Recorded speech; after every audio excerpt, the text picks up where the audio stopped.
ప్రియమైనటువంటి సంగమ మీకెల్లరకు మధ్యాహ్న కాల శుభములు తెలియజేస్తున్నాను. మరి ముఖ్యంగా సెల్లర్లో ఉన్నవారు గట్టిగా హల్లెలూయా చెప్పండి. మరి బయటన పెండాల్లో ఉన్న వాళ్ళు గట్టిగా హల్లెలూయా. మరి మెయిన్ హాల్లో ఉన్న వాళ్ళందరూ కూడా అందరూ ఒకసారి గట్టిగా చెప్దాం హల్లెలూయా. తండ్రి, వీరేం చేయుచున్నారో వీరెరుగరు గనుక వీరిని క్షమించుము.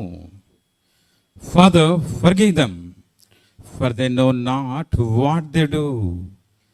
Luke 23rd chapter verse 24. చాలా బాగుంది. ఇది ప్రభు అయినటువంటి యేసుక్రీస్తు వారు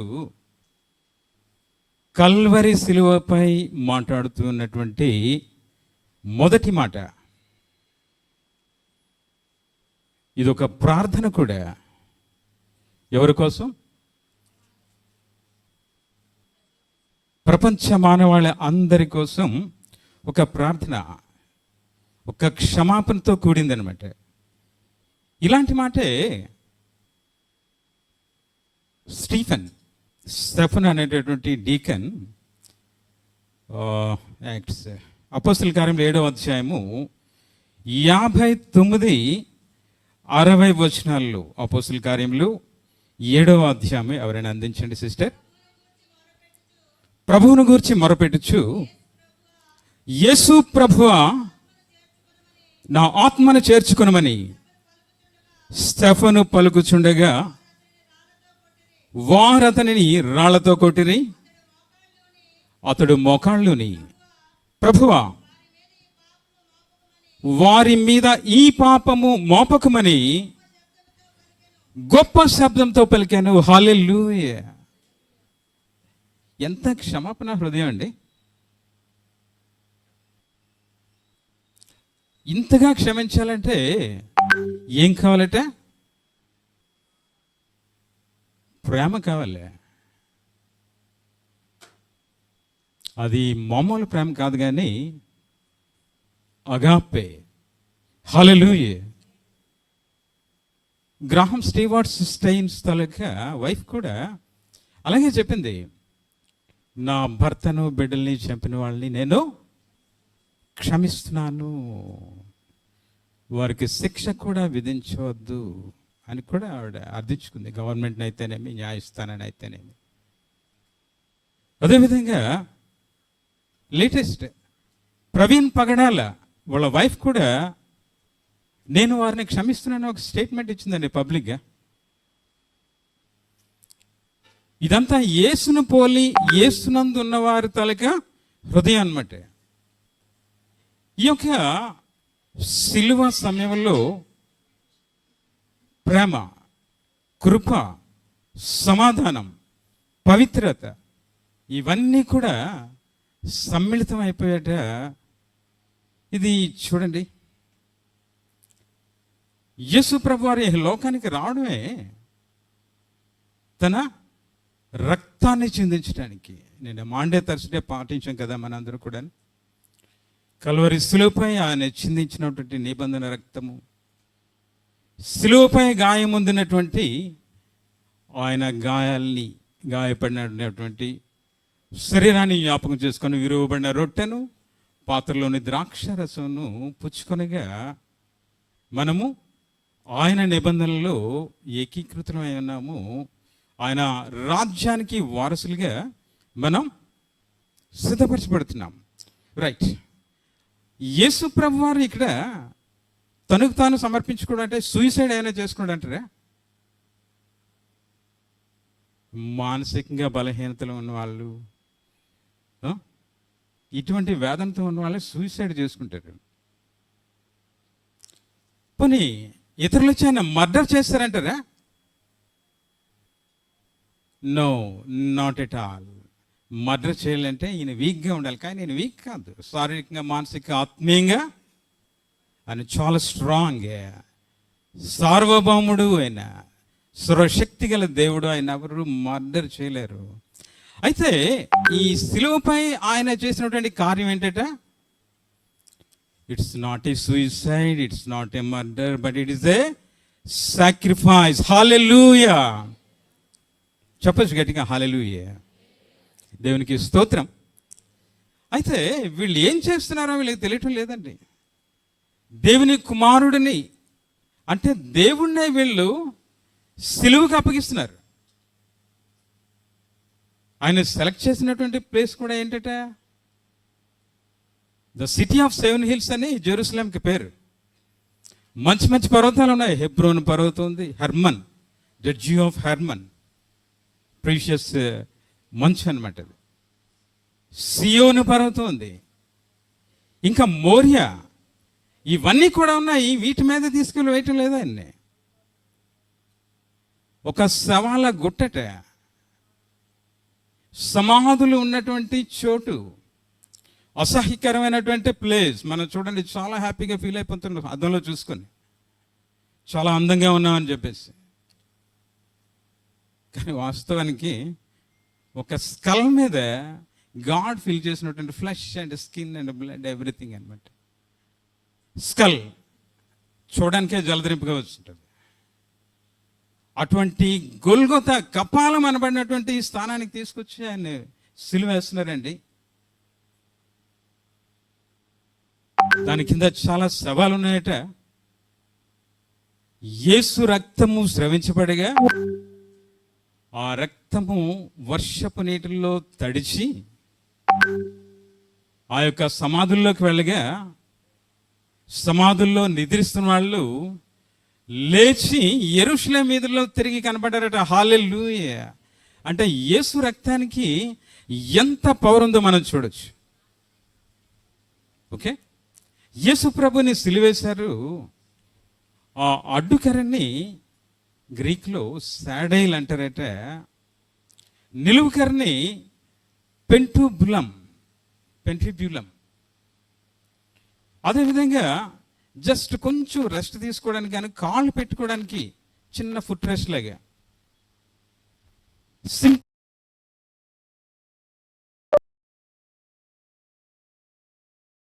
ఆయన వేసేస్తారట. ఎవరు వేస్తారట? శత్రువులు వేస్తారండి. యాక్చువల్గా జ్యూస్ తాలూకా పనిష్మెంట్ ఏంటంటే పెల్టింగ్ స్టోన్స్ అనమాట, రాళ్లతో కొట్టి చంపడం. రోమన్స్ తాలూకా శిక్ష ఏంటంటే అది వేలాడుతూ, అంటే భూమికి ఆకాశానికి మధ్యలో సిలువ మీద వేలాడుతూ ఉండేటటువంటి ఆ యొక్క శిక్ష. రోమన్స్కి వీళ్ళ తాలూకా ఆచారాలు నచ్చు, జ్యూస్కి వాళ్ళ తాలూకా పద్ధతులు నచ్చు. కానీ యేసును చంపే విషయంలో వీళ్ళు రెండు వర్గాలు మొత్తం అందరూ కూడా ములాఖాత్ అయిపోయారటే. చూసారా? అంటే ఎంత కుట్రతో ఉన్నారు. అయినా సరే యేసుప్రభు వాళ్ళు ఏం చేస్తున్నారు? వీరేం చేయుచున్నారో వీరెరుగరు గనుక వీరిని క్షమించుము. మొదటి నుంచి కూడా ఇలాగే జరుగుతుందండి. ఆదాము ఏం చేశాడు? పాపం చేసి ఏదైనా తోట నుంచి వెళ్ళగొట్టబడ్డాడు, మరణాన్ని కొని తెచ్చుకున్నాడు, మనందరికీ గిఫ్ట్గా ఇచ్చాడు. Okay, right. ఒక విషయం చెప్తున్నాను. ప్రజెంట్ లేటెస్ట్ ట్రెండ్లో ఉన్నటువంటి ఇష్యూ, 1 లాంగ్వేజ్ 1 నేషన్. ఒకే భాష, ఒకే ప్రజ, ఒకే రాజ్యం. వీళ్ళకి తోడు ఒక పెద్ద నగరం నిర్మిద్దామని, ఒక పెద్ద టవర్ కట్టించేద్దామని చెప్పేసి ప్లానింగ్ జరుగుతుంది. ఇవన్నీ కొత్త అనుకుంటున్నారు మీరు? పాత నిబంధన గ్రంథంలో ఉన్నాయి. నిమ్రోద్ అనే చక్రవర్తి పెద్ద పట్టణం కట్టించేద్దాం అని చెప్పేసి ఫస్ట్గా పెద్ద టవర్, బాబేల్ గోపురాన్ని కట్టించడానికి ఆయన ప్లాన్ చేస్తున్నాడు, కట్టేశాడు. ఏమనుకుంటున్నారు? మనం అంతా గనులు అయిపోదాం, పరలోక రాజ్యానికి వెళ్ళిపోదాం, మనకు తిరుగుండదు. దేవుని ఉద్దేశం ఏంటంటే మీరు సర్వలోకానికి వెళ్ళి సర్వ సృష్టికి సువార్తను ప్రకటించుడు ఇది. కానీ మనం చేస్తుంది ఏంటంటే, వెంటనే ఏం చేశాడైనా వాళ్ళు చంపలేదు, శపించలేదు, కానీ భాష తారుమారు చేశాడంతే. ప్రపంచవ్యాప్తంగా వాళ్ళు వెళ్ళిపోయారు. దేవుడి తలక కార్యాలు అలాగే ఉంటాయండి. Okay, right. ఆయన ఒకడేనా? ఆయనకన్నా ముందు ఎవరట? నోహ. నీతిమంతుడిగా అగపడుతున్నాడు, ఆనెస్ట్ ఫెల్లో. దేవుడు చెప్తున్నాడు, నిన్ను నీ కుటుంబాన్ని రక్షిస్తాను, ఒక వాడని నిర్మించుకో. సువార్తను ఆలకించేవాడని వచ్చాడా? వాళ్ళు కూడా రక్షింపబడుతున్నారు. 75 years అండి కష్టపడి వాడను దేవుడు ఏదైతే మెజర్మెంట్స్ ఇచ్చాడో ఆ మెజర్మెంట్స్ ప్రకారం అలా నిర్మిస్తూ ఉన్నాడంటే 75 years ఆ నిర్మిస్తూ మధ్య మధ్యలో వెళ్ళి సువార్త ప్రకటిస్తున్నాడు. దేవుడు ఈ లోకం అంతటినీ జలప్రలయం కలిగించి నాశనం చేయబోతున్నాడు గనుక వాళ్ళలోనికి రండి, రక్షించబడండి, రక్షణ సువార్త. కానీ ఎవడు వెళ్ళలేదు సరికదా? మాకింగ్ చేస్తున్నారు, వెక్కిరిస్తున్నారు. మీరు ఒక క్లిప్పింగ్స్ గట్రా చూస్తూ ఉండండి, చాలా తమాషగా ఉంటుంది. వాళ్ళ గెటప్లు కూడా డిఫరెంట్గా ఉంటాయి. వెక్కిరిస్తూ ఏం చేస్తున్నారనమాట, ఈ ఎక్కడ కడుతున్నాడో చూస్తారు. ఆయన కూడా ఎక్కడ కడుతున్నాడు? సముద్ర పొడ్డునో నదీ తీరంలో కట్టడం లేదు, దేవుడి మామూలు ప్లేస్లో. కానీ ఏమైంది చివరికి? దేవుడు నోహు కుటుంబాన్ని మాత్రమే రక్షించాడు, మిగతా వాళ్ళంతా అప్పుడు తలుపు తీయండి, గాడే లాక్ చేసి వెళ్ళిపోయాడు అనమాట. మరి ఎవడెప్పలేడు. తలుపు తెరవండి, లోన్కి వస్తాం, మేము కూడా రక్షించబడతాం. నథింగ్. సమయం అయిపోయింది, ఇట్స్ ఫినిష్డ్ అనమాట. నెక్స్ట్ అదేవిధంగా ఇజ్రాయేలీలండి, ఏర్పరచబడిన జనాంగం, చోజన్ జనరేషన్ ఏం చేశారట? మోసెస్ సీనాయి పర్వతం మీదకి వెళ్తే అక్కడ వెంటనే ఏం చేశారు? ఒక పండగని డిక్లేర్ చేస్తారు. వాళ్ళ మటు కాలే, గోల్డ్ అంతా పోగు చేస్తారు, ఒక దూడను తయారు చేస్తారు, చేసేసి డీజే డాన్స్ బేబీ డాన్స్, కొత్త కాదు అది, ఇంకా ఎంత వర్ష చేయాలో అలా చేస్తూ ఉంటే దేవుని ఉగ్రతకి ఏం చేశారు? గురైపోయారట. ఆ యొక్క మహిమ శరీరంతో, మహిమతో, ఆ వెలుగుతో దిగుతున్నటువంటి మోజెస్కి ఏమైంది? ఈ దృశ్యం కనిపించేటట్టు తట్టుకోలేక తగలబెట్టించాడు. ఈ యొక్క పలకలు కూడా కింద పడేసాడు అనమాట.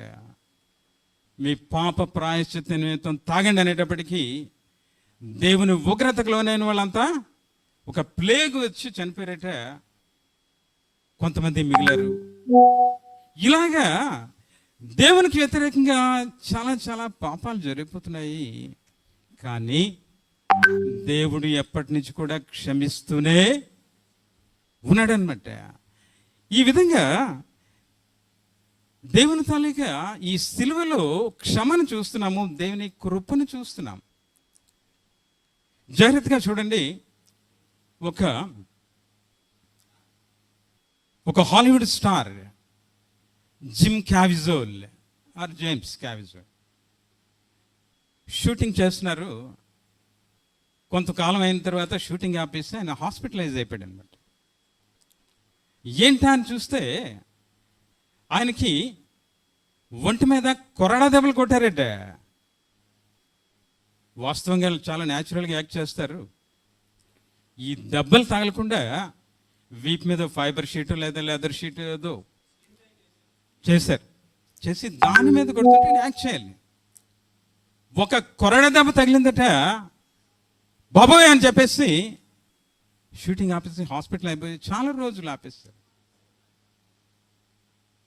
ఆ నిర్మాతను పిలిచి అడుగుతున్నాడు, మెల్ గిబ్సన్ అని.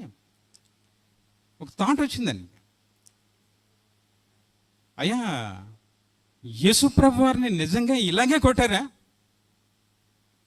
అలాగే కొట్టారు బాబు. అందులో న్యాచురల్గా తీద్దామని చెప్పేసి నేను నీతో తీస్తున్నాను అనేటప్పటికీ వెంటనే ఆయన హృదయం రిపెంట్ అయిపోయిందంటే మనం అందరం అనుకుంటాం వీళ్ళంతా క్రిస్టియన్స్ ఏమో బిలీవర్స్ ఏమో అనుకుంటాం. No, never. కొంతమంది ఉంటారు బిలీవర్స్.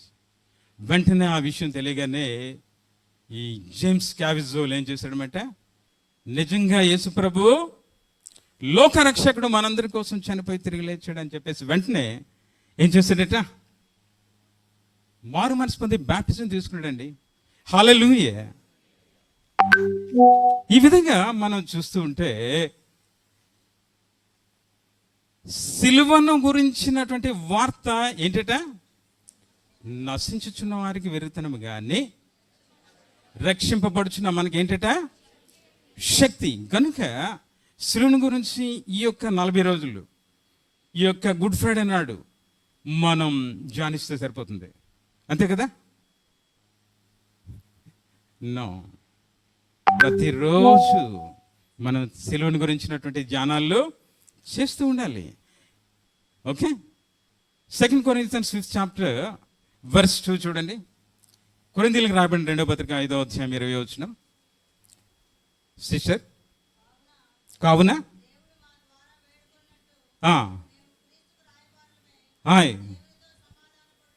ఓకే, హల్లెలూయా. హెబ్రీయులకు రాయబడిన పత్రిక 2వ అధ్యాయం 9-14 వచనాలు చదవండి.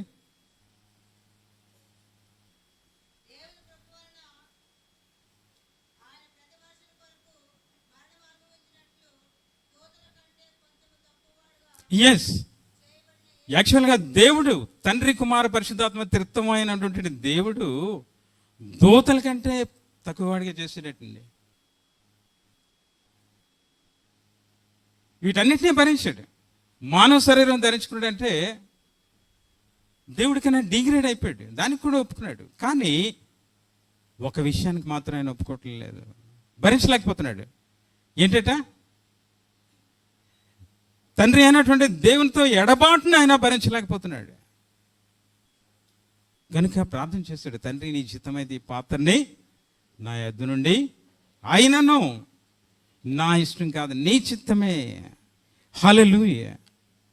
ఈ విధంగా చూస్తూ ఉన్నట్లయితే ఈ సిలువను కూర్చున్న వార్త చూడండి. సిలువ యాక్చువల్గా మరణం కోసం, నీచమైనటువంటి మరణం కోసం ఉపయోగిస్తున్నటువంటి ఒక సాధనం. ఇట్స్ ఎ టూల్ అన్నమాట. సిలువను అందరూ తృణీకరించేస్తారు. రోమన్స్ అయితే ఇంకా ఘోరం, వాళ్ళ తలక శిక్ష అదే కనుక అల్టిమేట్ అన్నమాట, నీచమైనటువంటి శిక్ష. కానీ యేసు ప్రభు ఎప్పుడైతే తన రక్తం దాని మీద చిందించాడో అదేమైపోయిందట, ఒక ఆర్నమెంట్ అయిపోయింది. ఒక ఆర్నమెంట్ మన మెడలోకి వచ్చేస్తుంది, చేతి రింగ్గా మారిపోతుంది, టవర్ ఎక్కిపోయింది అనమాట. హల్లెలూయా. ఈ విధంగా మనం యేసు ప్రభు మన కోసం ఎంతగానో తగ్గించుకున్నారు. కనుక ఎంతగా తగ్గించుకున్నారంటే, తండ్రి వీరేం చేయుచున్నారో వీరెరుగరు కనుక వీరిని క్షమించుము అని చెప్పేసి తండ్రికి ప్రార్థన చేస్తున్నాడండి సిలువ మీద నుండి. మనం కూడా ప్రార్థన చేద్దాం, కళ్ళు మూయండి ఒకసారి. ఇంత జాలి, ఇంత ప్రేమ, ఇంత శాంతమాని, ఎంత కరుణను నే జింత జయగా, నీ వింతలెల్ల నిత్య జీవ విధములాయేనా. మనసాయే సుమరణ బాధ నెనసి పాడవే, తన నెనరు చూడవే, యాఘను నిగూడవే, నిన్ను మను పజాచుట రసియే మరక వేడవే. మహాగణుడా, మహోన్నతుడా, పరిశుద్ధుడా, ఈ యొక్క మధ్యాహ్నకాల సమయంలో ప్రభా నాయన మా కొరకై శిలువ మరణం పొంది ప్రభా నాయన లోక పాపం అంతటినీ ప్రభు నాయన శిలువలో నీ మరణము ద్వారా నాయన పరిహరించి ప్రభు నాయన రిక్తునిగా చేసుకుని ప్రభు నాయన నీ పునరుత్థాన బలముతో నాయన పునరుత్థాన శక్తితో నాయన మృత్యుని జయించి సమాధిని గెలిచి తిరిగి లేచినటువంటి నాయన శక్తి సంపన్నుడు. నీ శక్తితో, నీ బలముతో, నీ కృపతో, నీ యొక్క మహిమతో నాయన, నీ సమాధానంతో, నీ పవిత్రత మమ్మల్ని కాపాడండి. మేము నీ బిడ్డలము, నీ ప్రజలు. మాలో ప్రతి ఒక్కరు ఎవ్వరును ప్రభు నీతిమంతులు లేరు ప్రభు నాయన. నీ యొక్క పరిశుద్ధ రక్తం చేత మమ్మల్ని శుద్ధీకరించి స్వస్థపరిచి, ఆరోగ్యపరిచి, స్వస్థ బుద్ధిని కలుగజేసి విజయ పదంలో నడిపించమని మీకే స్తోత్రవందనములు చెల్లించుకుంటూ యేసు నామములో ప్రార్థన అడుగుచున్నాం తండ్రి. ఆమేన్.